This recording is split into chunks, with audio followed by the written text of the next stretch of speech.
Metro के इंतज़ार में खड़ा था मैं। बोर्ड पे अब तक वही लिखा था कि अगली ट्रेन को 2 मिनट ही लगने हैं, लेकिन ये लिखा हुआ मैंने लगभग 5 मिनट पहले ही पढ़ लिया था। अगर ये 2 मिनट वाली बात सही होती तो अब तक 2 या 3 ट्रेन को आ जाना चाहिए था। मैंने दाईं तरफ दूर तक जाती पटरियों पर नज़रें दौड़ाईं तो ट्रेन के आने का अंदाज़ मिल गया। ट्रेन आ गई थी। मैं एक कदम आगे बढ़ गया।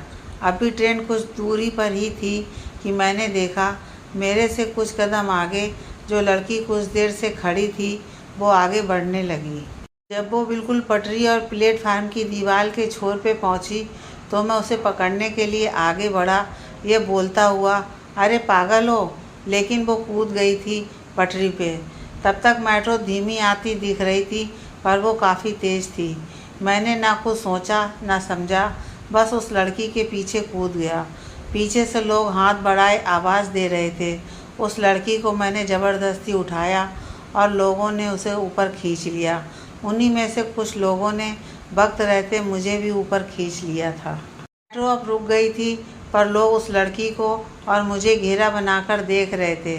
मैं उठा और अपना बैग कंधे पे टांगते हुए उस लड़की पर बरसा। मैंने कहा, पागल हो क्या? क्या कर रही थी? वो चुप थी, गुमसुम थी। भीड़ में किसी ने कहा, अरे मरने जा रही थी, तो किसी ने कहा, दिमाग ख़राब है इसका, तुम क्यों कूदे भाई इसके पीछे? और फिर किसी ने इस जवाब में कहा, अरे ये होगा बॉयफ्रेंड उसका, हुआ होगा कुछ। इतना सुनते ही मैंने गुस्से से सबको देखा और कहा, क्या हुआ होगा? बस कुछ भी, बस ऐसे ही जो मन में आ रहा है बक रहे हो सब। फिर मैंने लड़की को देखकर कहा, मैं नहीं जानता कौन है ये। मैंने तो जान बचाने के लिए ऐसा किया। भलाई करने चलो तो भी सब लोग उंगली ही उठाते हैं।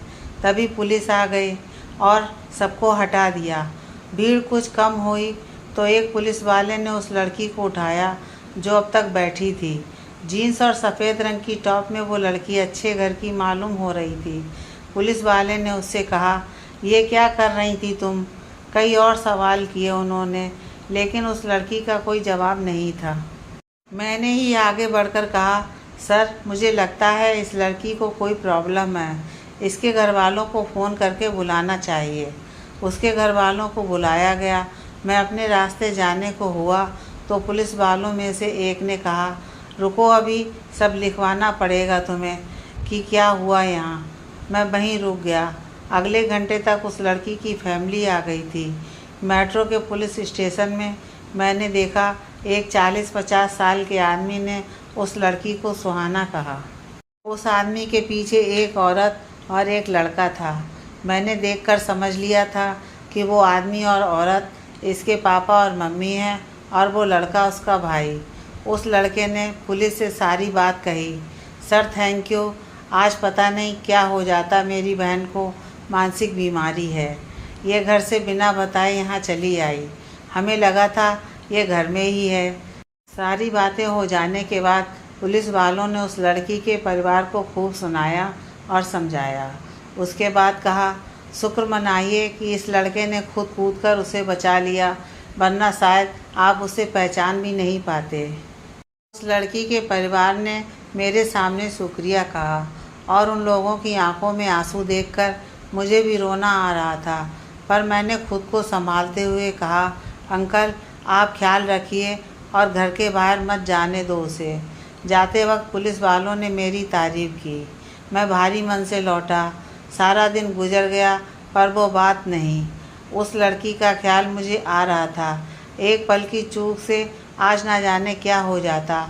अभी दिन ही गुजरा था और रात आने को थी कि मेरा फ़ोन बजा एक अनजान नंबर से। मैंने कॉल उठाया तो उस तरफ से कोई लड़का बोला, हेलो आमिर भाई। मैंने हाँ कहा तो उसने आगे कहा, मैं वही उस लड़की का भाई बोल रहा हूँ जिसकी जान तुमने बचाई थी। क्या अभी तुम वहीं मेट्रो स्टेशन के पुलिस थाने में आ सकते हो? बहुत इमरजेंसी है। मैंने पूछा, क्या हुआ, सब ठीक है ना? तो उसने कहा, सुहाना को कंट्रोल करना मुश्किल हो गया है। वो यहाँ स्टेशन चली आई है और बार बार उस लड़के को ढूंढ रही है जिसने उसे बचाया था। मैं अगले ही पल घर के बाहर था। मेट्रो तक ऑटो करके पहुंचा। वहां लग रहा था काफ़ी कुछ हुआ है। मैंने पुलिस स्टेशन की तरफ कदम बढ़ाया तो देखा उस लड़की का भाई वहीं खड़ा था। उसके माँ बाप भी थे और कुछ लेडी पुलिस ने उस लड़की को पकड़ रखा था। मैं वहां अंदर गया तो उस लड़की के भाई ने कहा, ले सुहाना, वही है जिसने तुझे बचाया था, अब तो जिद मत कर। ये सुहाना को उन लेडी कांस्टेबल ने छोड़ दिया था। वो मेरे पास आई। मैं थोड़ा सा घबरा रहा था, लेकिन सुहाना मेरे करीब आई और एक पल मुझे अच्छे से देखा और बोली, राजीव, राजीव तुम आ गए, कहकर वो गले से लग गई। कुछ देर बाद सुहाना की फैमिली के साथ मैं उनके घर के रास्ते पे था। हुआ ये था कि पुलिस ने बॉन्ड करके छोड़ दिया था। सुहाना मेरे आने के बाद काबू में थी। वो मुझे राजीव कह रही थी, लेकिन मैं तो आमिर था। उसकी फैमिली सब बताने मुझे अपने घर ले जा रही थी। मैं तो अजीब उलझन में था ये सब देखकर। करीब घंटे भर की बातों के हो जाने के बाद सब कुछ समझ आया। सुहाना एक स्मार्ट और टैलेंटेड लड़की थी। वो एक एस्ट्रोनॉट बनना चाहती थी। ग्रेजुएशन के बाद वो इसी फील्ड में पढ़ रही थी। लेकिन उसका एक प्रेमी था राजीव, जो बचपन से सुहाना के साथ था। साथ पढ़ा और साथ में ही सपने भी देखे। लेकिन अभी लगभग साल भर पहले ही हुई थी राजीव और सुहाना की एंगेजमेंट। लेकिन इसी से कुछ दिन बाद राजीव ने सुहाना से धोखे में उसके हिस्से की जायदाद, जो सुहाना के नाम पर थी, उसे अपने नाम करा लिया और बेचकर पाए पैसों के साथ गायब हो गया। राजीव का धोखा सुहाना के परिवार वालों के लिए एक झटके सा था, लेकिन सुहाना ने राजीव को सच्चे दिल से चाहा था। सुहाना से बर्दाश्त नहीं हुआ। शुरू में उसे यकीन नहीं हुआ कि उसके अपने राजीव ने उसके साथ ऐसा किया। सुहाना ने अपने आप को ख़त्म करने की कई कोशिशें की, लेकिन हर बार उसे परिवार वाले रोक लेते। वक्त के साथ सब ठीक नहीं हुआ और सुहाना और बीमार सी हो गई। वो चुप हो गई। उसके परिवार ने दिमागी इलाज चलाए, साइकाइट्रिस्ट को दिखाया, पर सुहाना पे कोई असर नहीं था। अब आमिर, हम लोग माफ़ी चाहते हैं तुम्हें इस तरह हमारी परेशानी में शामिल करके, सुहाना के पिता ने कहा। तो मैंने जवाब दिया, नहीं अंकल, ऐसी कोई बात नहीं है। आमिर ने कहा, पर सुहाना ने मुझे राजीव क्यों कहा? वो मुझ जैसा दिखता है क्या? इस बार सुहाना का भाई बोला, नहीं, ऐसा नहीं है। सुहाना के साथ काफ़ी वक्त पहले ऐसा ही एक हादसा होते होते बचा था। रेल की पटरी को जल्दबाजी में पार कर रही सुहाना को इस तरह राजीव ने बचाया था। शायद इसीलिए उसने तुम्हें राजीव जैसा समझ लिया है, या राजीव ही समझती है। कुछ कह नहीं सकते। थोड़ी देर ही खामोशी के बाद मेरी नज़र सीढ़ियों से नीचे आती सुहाना पे गई। उसके पीछे उसकी माँ थी, जो कह रही थी, बेटी तेरी दवाई ले खा ले। सुहाना बेसुध थी, किसी बेजान भटकते मुर्दे जैसी। ना कोई उमंग थी उसके चेहरे में और ना ही कोई जिंदगी। उसे दवाई खिलाना सबसे मुश्किल काम था। वो दवाई नहीं लेती थी, लेकिन आज जब मैंने आगे जाकर उसे कहा, दवाई ले लो सुहाना, तो उसने एक पल मेरी तरफ देखा और कहा, राजीव तुम खिलाओ। सबको समझते देर नहीं लगी कि सुहाना सही में मुझे राजीव समझ रही थी। मैंने उसे दवाई दी तो उसने खा भी ली। कुछ दिन यही सब चलता रहा और मेरा उस घर में आना जाना शुरू हो गया था। सुहाना की हालत में सुधार बस इस बात का था कि वो अब गुस्सा या वायलेंट नहीं रहती थी और कोशिश करने लगी थी सबके साथ रहने की। यह देखकर उसके घरवाले बहुत खुश थे। कुछ दिनों बाद, क्या हुआ डॉक्टर, आपने सारी जांच कर ली? सुहाना के पिता ने डॉक्टर से पूछा था। आज सुहाना का चेकअप हुआ था। वो बोले, देखिए हम कोशिश कर रहे हैं, लेकिन सब कुछ ठीक नहीं है। मैं चुपचाप कुर्सी पे बैठी सुहाना को देख रहा था। वो किसी मासूम सी गुड़िया जैसी लग रही थी, प्यारी सी। मैंने डॉक्टर से कहा, लेकिन हम सब उसमें सुधार देख रहे हैं। वो कोशिश कर रही है ठीक होने की। डॉक्टर ने सुहाना को देखकर कहा, मुझे उम्मीद है वो ठीक हो सकती है, लेकिन इस तरह के पेशेंट को एक अलग तरह के माहौल की ज़रूरत है। आप समझ रहे हैं ना? डॉक्टर ने यह बात सुहाना के पिता से कही थी। बात सीधी थी। सुहाना कभी कभी अपने आपे से बाहर होकर कुछ भी कर जाती थी, तो ऐसे में उसका घर में या अकेले होना ठीक नहीं था। इसलिए डॉक्टर हर चेकअप पर यही सलाह दे रहे थे कि उसे पागल खाने में भर्ती कर दिया जाए। शुरू में इस बात को लेकर सुहाना के परिवार वाले बिल्कुल राजी नहीं हुए थे, लेकिन सुहाना की बिगड़ती हालत देखकर वो भी अब सोचने लगे हैं। सुहाना के पिता ने बाहर आकर मुझे कहा, हमें भी डॉक्टर की बात मान लेनी चाहिए। मैंने उन्हें बीच में रोकते हुए कहा, नहीं, बिल्कुल नहीं, आप समझ नहीं रहे हैं। पागल खाने में लोग जानवर की तरह रखे जाते हैं। मैं नहीं चाहता सुहाना वहाँ रहे किसी भी हालत में। सुहाना के पिता ने कुछ कहा नहीं, बस मेरे कंधे पर हाथ रखकर आगे बढ़ गए। मैं वापसी में सोचता रहा कि क्या था उनके इस तरह मेरे कंधे पर हाथ रखने में। कहीं वो मेरी आंखों में सुहाना के लिए लगाव तो नहीं देखने लगे हैं। हाँ, मैं मानता हूँ कि सुहाना के लिए मैं प्रोटेक्टिव हो गया हूँ, पर अब कुछ और भी है जो इन महीनों में सुहाना के साथ रहकर होने लग गया है। एक शाम तारे देखना हमें भी पसंद है राजीव। पीछे से सुहाना मेरे करीब आकर बैठते हुए बोली।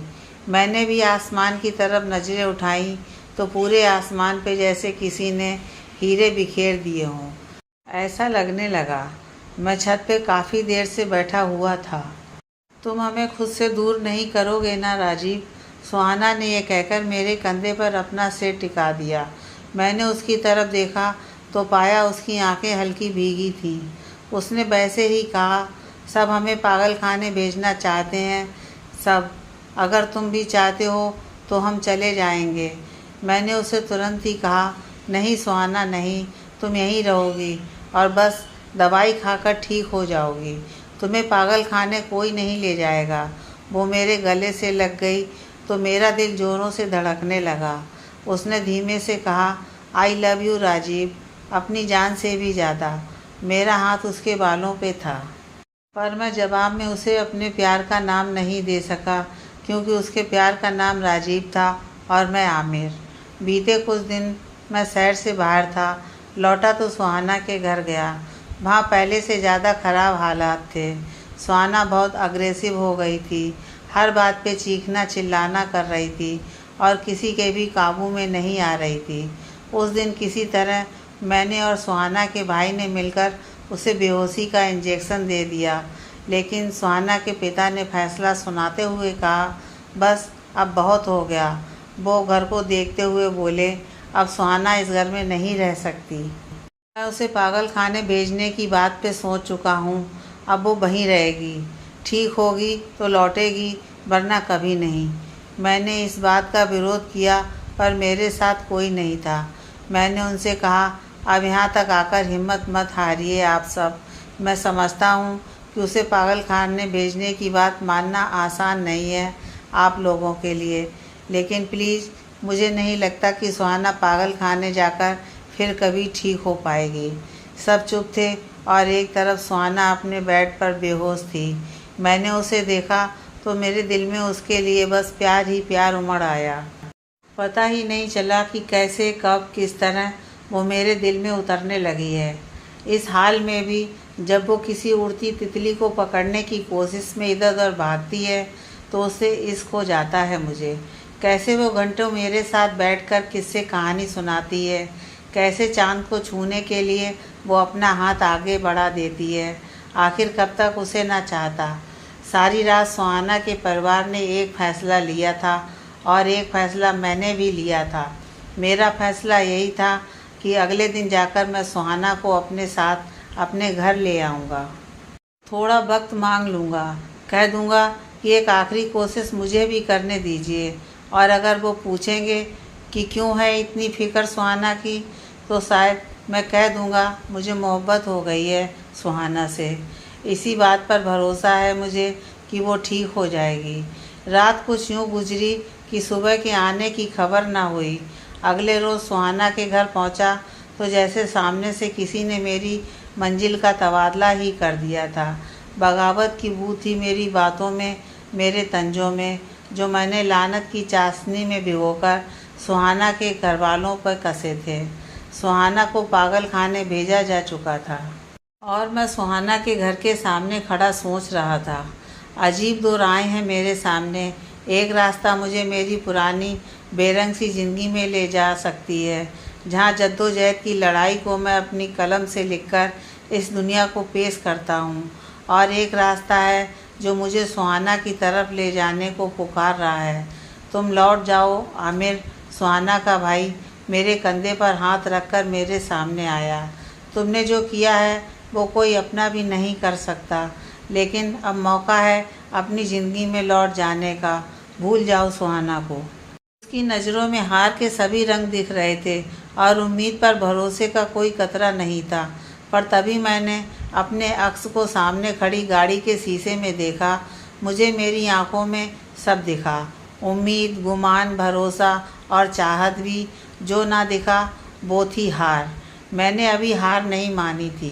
सुहाना के भाई से पागल खाने का पता पूछकर मैं चल दिया। दो राहों में से एक को चुन लिया था मैंने।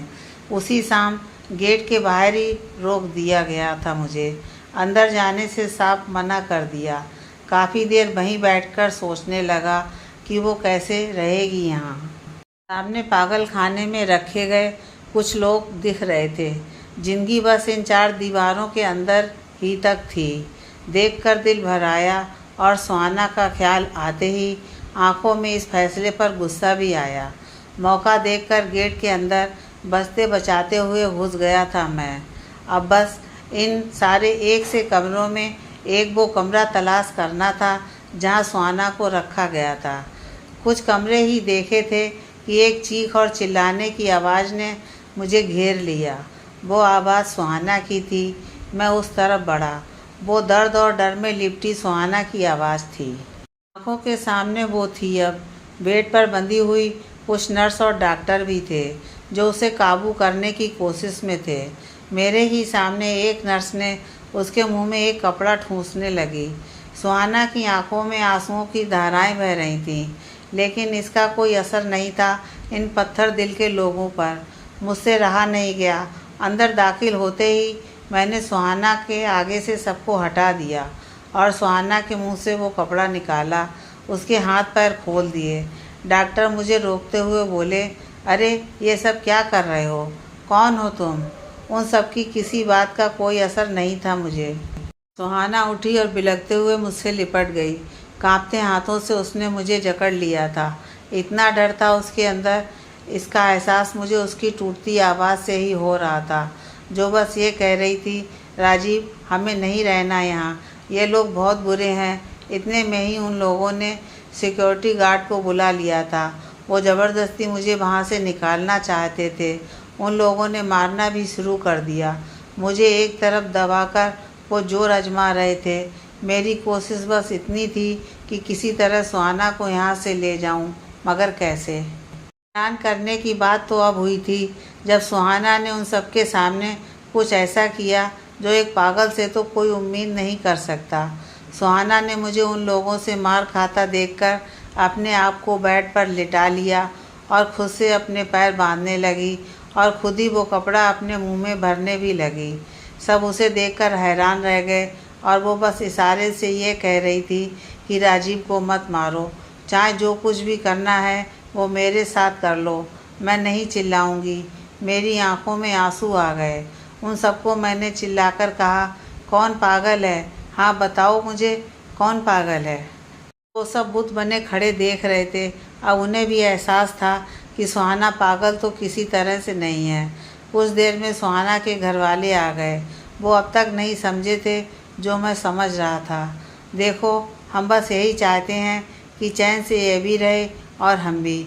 ये सुहाना के पिता थे जो अपना फैसला बदलने को तैयार नहीं थे। मैं सुहाना को थामे वहीं बैठा था। मैं सुहाना को अपने साथ ले जाना चाहता हूँ। मेरी बात सुनकर वो मेरी तरफ देखने लगे। मैं उठा और उनके पास गया और बोला, जानता हूँ सर, ये सही नहीं है। वो आपकी बेटी है, आप क्यों उसे किसी के साथ रहने देंगे? मगर आपको भरोसा करना होगा, करना ही होगा सर, क्योंकि मुझे यकीन है एक दिन आपकी सुहाना वही पहले जैसे बनकर सामने आ जाएगी। मेरी बात बहुत अजीब थी, जिसे मानना आसान नहीं था। लेकिन सुहाना को देखकर उसकी माँ ने कहा, हम हिम्मत हार रहे हैं सुहाना पर। ये चाहे यहाँ पागल खाने में रहे या कहीं और, इस हालत में इसे देखना बर्दाश्त नहीं होता। इसे यहाँ भेजने का यही कारण है कि हम इसे अपनी नज़रों के सामने ऐसे नहीं देख सकते। मुझ पर भरोसा करके देखिए, मैं इतना भी अजनबी नहीं। आप लोग मुझे अब अच्छे से जानते हैं, मैंने सुहाना की माँ से कहा और सुहाना के पास गया। वो बेड पर बैठी अब तक काँप रही थी। मेरी तरफ देखकर बोली, अब ये लोग नहीं मारेंगे ना? मैं उसके आगे घुटनों पर बैठकर बोला, नहीं, कोई नहीं मारेगा। कुछ देर बाद, हमें नहीं पता क्या सही है क्या गलत, पर जो तुम्हारे मन में हम देख रहे सुहाना के लिए, इस पर एक बात याद रखना आमिर, सुहाना तुम्हारे अंदर किसी और को देखती है। किसी दिन उसे यह एहसास हो गया तो शायद वो दिन तुम्हारे लिए सबसे काला दिन होगा। जाते वक्त सुहाना के भाई ने मुझसे कहा था, जिसका अंदाज़ा मुझे भी था। सुहाना ने अपने घर वालों को जाता देखकर उन्हें बड़े प्यार से बाय किया था। उनका फैसला ये था कि सुहाना का ख्याल अब मुझे रखना था और वो आया करेंगे मिलने। यहाँ से ज़िंदगी बदलने को तैयार थे। महीने भर बाद, ये ऐसे फिर इस तरह से कोई रंग चुनो और बस। मैं सुहाना को पेंटिंग करने में मदद कर रहा था। अब दिन कुछ इस तरह गुजर रहे थे। सुहाना की कुछ दवाइयाँ थीं जो मैं उसे तब तक नहीं देता था जब तक कि बहुत ज़्यादा ज़रूरी ना हो। आजकल देर रात वो उठकर बैठ जाती और फिर सो नहीं पाती थी। अक्सर बालकनी में बैठे बैठे खुद ब खुद मुस्कुराने लगती, लेकिन कभी भी वो वायलेंट या गुस्सा नहीं हुई थी। अब कह सकते हैं कि वो पहले से बेहतर है, लेकिन कितना बेहतर है यह नहीं मालूम था। एक शाम मेरे एडिटर से मेरी कुछ बहस हो गई थी और बात ज़्यादा बढ़ गई थी। उसी उखड़े मूड के साथ जब मैं घर लौटा तो देखा सुहाना ने सब कुछ बिखेर रखा था। सारा सामान इधर उधर था और वो दीवार पर कुछ लिख रही थी। मैं अब उससे क्या कहता, इसलिए सारा कुछ बिखरा सामान एक एक करके उठाने लगा। तभी अचानक सुहाना आई और बोली, उसे बाहर जाना है। मैंने मना कर दिया। उसने कई बार पूछा, फिर लगातार यही कहने लगी। मैंने शुरू में मना किया, लेकिन फिर गुस्सा कहीं का कहीं निकल गया और मैंने उससे कहा, अरे बस यार, कहा ना बाहर नहीं जाओगी, बस, और ये दीवार पर मत लिखो कुछ। वो चुप हो गई। कुछ भी नहीं कहा उसने, बस धीरे से उठी और बालकनी में जाकर खड़ी हो गई। मेरा गुस्सा उसे देखकर ही खत्म हो गया और उसे इस तरह बालकनी में खड़ा देखकर डरने लगा कि कहीं वो कोई उल्टी सीधी हरकत न करे। मैं किचन में गया और उसके लिए कुछ बनाने लगा। बनने के बाद मैं उसके पास गया और बोला, ये देखो आज मैंने क्या बनाया है। वो नहीं मुड़ी, नाराज़ थी शायद। मैं उसके बगल में गया और उसे दिखाकर खाने लगा और चिढ़ाने लगा खाने का स्वाद लेकर।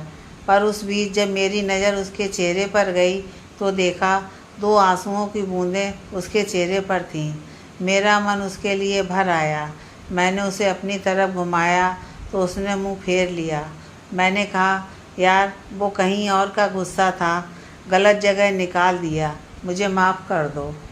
फिर नूडल्स की तरफ इशारा करके कहा, चलो ये खा लो वरना ठंडा हो जाएगा।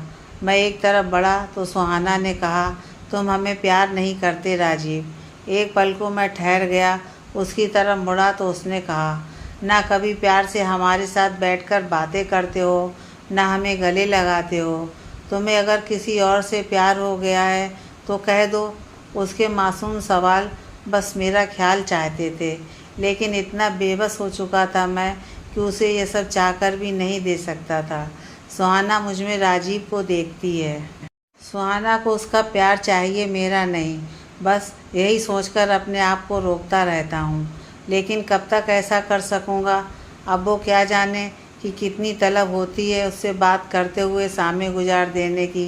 कितना मन करता है उसका हाथ थामकर उसे प्यार करने की। लेकिन सच्चाई यही है कि जिस दिन उसे ये ख्याल आएगा कि मैं राजीव नहीं, वो एक झटके में मेरी दुनिया से चली जाएगी और पीछे रह जाऊंगा अकेला मैं। मैंने उसे पास में बिठाया और अपने हाथ से उसे नूडल्स खिलाने लगा। उसने फिर कुछ नहीं पूछा। कई दिन और गुजर गए। सुहाना अपना ख्याल अब खुद रख सकती थी। अब घर पर कुछ बिखरा नहीं मिलता था। वो सीखने लगी थी सब कुछ। एक शाम लौटकर देखा तो वो नहीं दिखी। मैं परेशान होकर इधर उधर उसे ढूंढने लगा।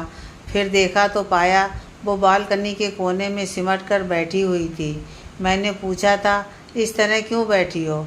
उसने बड़े प्यार से कहा, एक कबूतर ने यहाँ अंडे दिए हैं, उसे ही देख रहे हैं।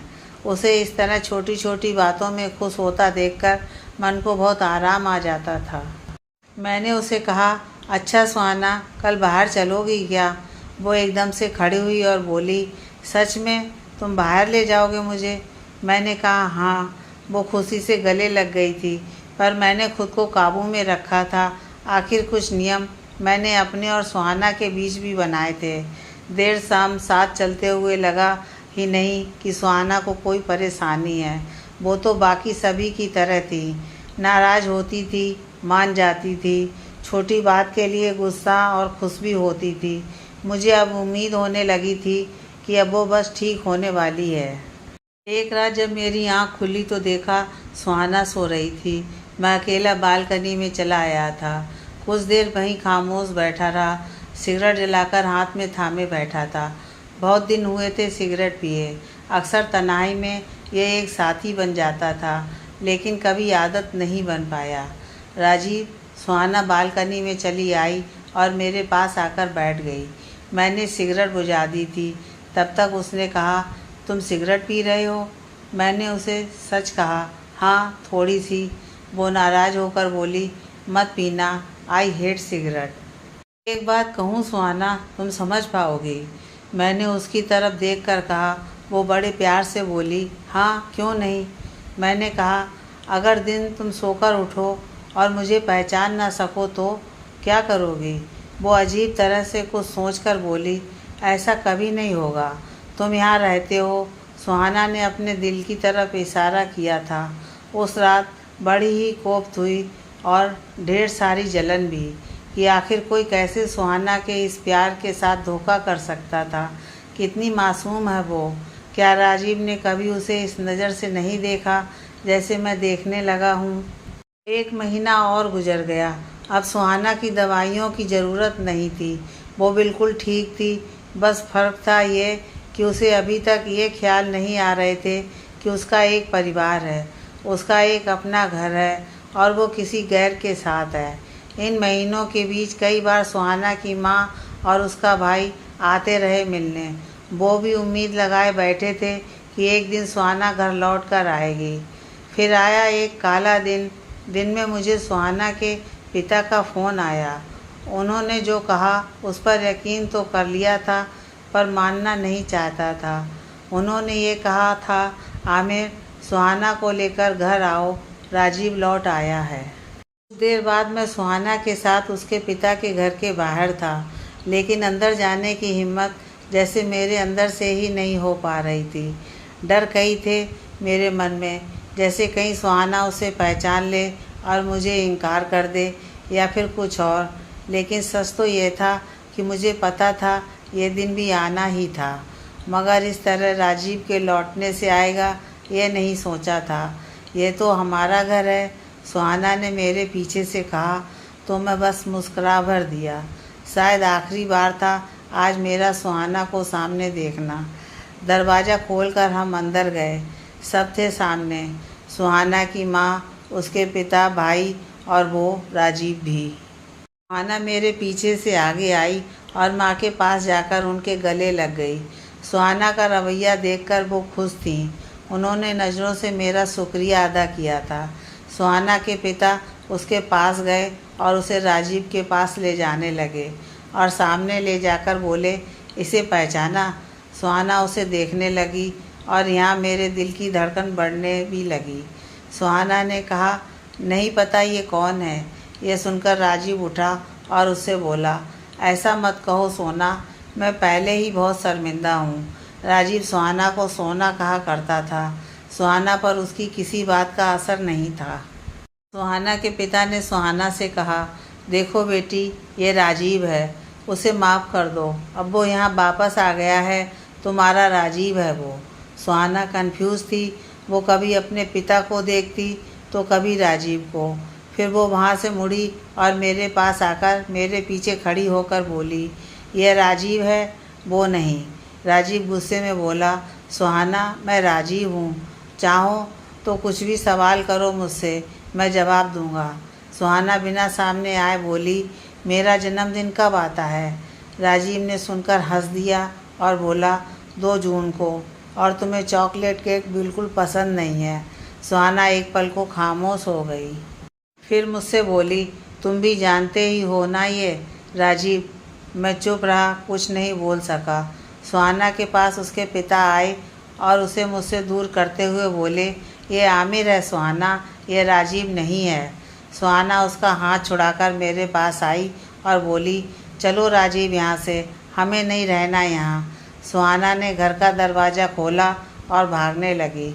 उसके पीछे मैं दरवाजे तक पहुँचा तो सुहाना के पिता ने मेरा हाथ पकड़ लिया और बोले, जो तुम कर रहे हो वो गलत है, खुदगर्जी है। मैंने जवाब दिया, जो आप करना चाहते हैं वो भी वही है। तभी गाड़ी की टक्कर की आवाज़ आई। घर के सामने ही एक सड़क थी। मैंने देखा वहाँ लोग इकट्ठा हो रहे थे। मेरे मुंह से निकला, सुहाना। हम भागकर जब वहाँ पहुँचे तो देखा सुहाना बेहोश, खून में सनी हुई ज़मीन पर पड़ी थी।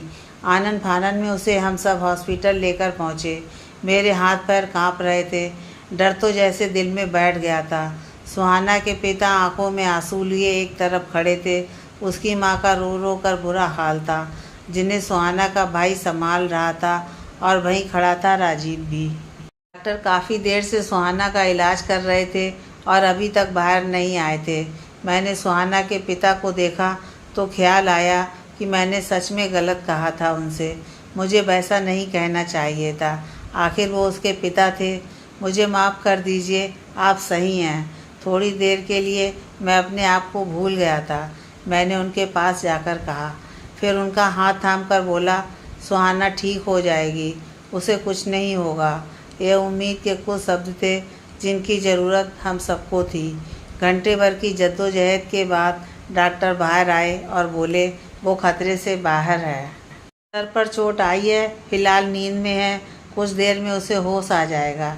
यह सुनकर सबकी जान में जान आई। सुहाना को देखने के बाद उसके पिता बाहर आए और मुझसे बोले, राजीव सच में शर्मिंदा है अपने किए पर। वो तो कुछ जानता भी नहीं कि क्या हुआ उसके पीछे। बचपन से आंखों के सामने रहा है, अपने बेटे जैसा है, आखिर माफ़ कैसे ना करते। मैंने उन्हें देखा तो लगा एक बाप जो अपनी बेटी के लिए सब कुछ करने को तैयार है, वो बस उसकी खुशी चाहता है। मैंने कहा, राजीव को आपने माफ़ कर दिया, ये बहुत अच्छी बात है। सुहाना भी उसे माफ़ कर दे, इसमें मैं आपका साथ दूंगा। उन्होंने मेरे कंधे पर हाथ रख कर देखा, कुछ कहा नहीं, लेकिन उसके स्पर्श में यही था कि मैं जानता हूँ ये तुम्हारे लिए आसान नहीं है। मुझे अच्छा लगा था उनका मेरी भावनाओं को समझ जाना। उसे होश आ गया था। सुहाना का भाई आकर बोला तो हम सब अंदर वार्ड में गए। बेड पर सुहाना लेटी थी, सर पर एक सफ़ेद पट्टी लपेटे, टिमटिमाते तारों सी आंखों में वो हमें देख रही थी। उसने कहा, पापा, फिर माँ को पहचान कर मॉम कहा, भाई को बिग ब्रदर, और फिर उसने राजीव को देखा जो मेरे साथ खड़ा था। उसने कहा, राजीव तुम कब लौटे? मेरे बगल से राजीव उसके करीब गया और सुहाना का बढ़ाया हाथ थामकर बोला, हे मेरी सोना, आखिरकार तुमने मुझे पहचान लिया। सुहाना मुस्कुराई और बोली, पापा इससे कह दो ये हमसे बात ना करे, और ये बताए कि इतना लालच कहाँ से आया इसे, और मुझे छोड़कर क्यों चला गया था। सुहाना के पिता आगे बढ़कर सुहाना को प्यार से बोले, हाँ नाराज़ हो लेना, लेकिन अभी आराम करो तुम। राजीव अपने किए पर शर्मिंदा है, वो बदल गया है। सुहाना ने प्यार से राजीव को देखा और बोली, ऐसा लगता है कि कहीं गए ही नहीं, यहीं थे मेरे पास, मेरा ख्याल रखने के लिए। उसी बीच सुहाना की नज़र मुझ पर गई। मेरे दिल की धड़कन रुकने सी लगी। ना जाने अब क्या सुनने जा रहा था मैं, और सुहाना की आवाज़ आई, पापा वो कौन है? कब से वहाँ से देख रहे हैं। कुछ पल खामोशी के बाद सुहाना के पिता ने उससे पूछा, बेटा क्या तुम्हें वो याद नहीं है? सुहाना ने मेरी तरफ देखा और कहा, नहीं पापा, मैंने उन्हें पहले कभी नहीं देखा। इतना सुनते ही मुझसे रहा नहीं गया। मैंने ही बहाना बनाकर कहा, मैं कोई नहीं हूँ, वो तो आपका एक्सीडेंट हुआ था ना, तो मैंने हॉस्पिटल में लाने में मदद की थी बस। सब मेरी तरफ देखने लगे और सुहाना ने कहा, आपका बहुत शुक्रिया, आप बहुत अच्छे इंसान हैं। मैं बाहर आ गया। आंखों में आंसू ना जाने किस वजह से थे। सुहाना ने राजीव को पहचान लिया था इसलिए, या मुझे नहीं पहचाना था इसलिए। आमिर पीछे से मेरे कंधे पर सुहाना के पिता ने हाथ रखकर कहा। मैंने आंखें पोंछ लीं और मुस्कुरा के कहा, तो डील यहाँ पर ख़त्म हुई सर, शायद ये वक्त है मेरे लौटने का। वो बोले, आई एम सॉरी बेटा, डॉक्टर ने फाइनल कहा था कि सुहाना बिल्कुल ठीक है और वो लगभग पिछला पूरा साल भूल गई है, जिस वजह से उसे ज़्यादा कुछ याद नहीं है। कुछ दिन बाद हर शाम घर लौटना पहले से ज़्यादा मुश्किल होता जा रहा था। अब घर में सुहाना नहीं होती तो घर जैसे काटने को दौड़ता है। हर सामान अपनी जगह पर देखकर कोफ्त होती है। बालकनी का वो कोना भी अब खाली खाली सा लगता है और वो दीवार जिस पर सुहाना ने अधूरा सा कुछ बनाया था, वो आज भी अधूरा ही है। उसे छूकर खुद से कह रहा हूँ, काश सुहाना को इसे पूरा करने दिया होता तो ये अधूरा नहीं रहता। यह सोचकर मन भर आया। अपना खालीपन बहुत खल रहा था और सुहाना याद आ रही थी। मैंने फैसला कर लिया था कि अब आगे बढ़ने के लिए मुझे यह शहर छोड़ना होगा। जानता हूँ आसान नहीं था, लेकिन करना ही होगा अपने लिए। बरसात होती शाम थी। वो जब दरवाजे पर दस्तक हुई, बेमन दरवाजे को खोला तो देखा सामने वो थी जिसके बिना ये घर अब घर जैसा नहीं रह गया था। तुम यहाँ कैसे सुहाना? मैंने पूछा और उसे अंदर आने दिया। मैंने देखा वो अकेली थी। कैसे हैं आप? सुहाना ने पूछा। मैंने ठीक हूँ कहा और उसे देखने लगा। मैं कुछ और पूछता उससे पहले उसने कहा, ऐसा क्यों लगता है आप और मैं साथ रहे हैं यहाँ? मैंने बात को घुमा दिया और पूछा, आप अकेले क्यों आई यहाँ और रास्ता कैसे पता चला? उसने इसका जवाब नहीं दिया, बस अजीब तरह से मुझे देखकर कहा, तुम सच क्यों नहीं कहते? मैंने उसकी आंखों में देखा तो जान गया और पूछा, तुम्हें सब याद आ गया? वो हल्के से मुस्कुराई और फिर संजीदगी से बोली, हाँ, कैसे याद नहीं आता? तब तो पागल थे, अब नहीं है। तो यहाँ क्यों चली आई सुहाना? मैंने पूछा तो उसने कहा, उससे मिलने आए हैं जो मुझसे निस्वार्थ प्रेम रखता है। मैं हैरान था उसकी बातें सुनकर, पर इसका क्या फ़ायदा था।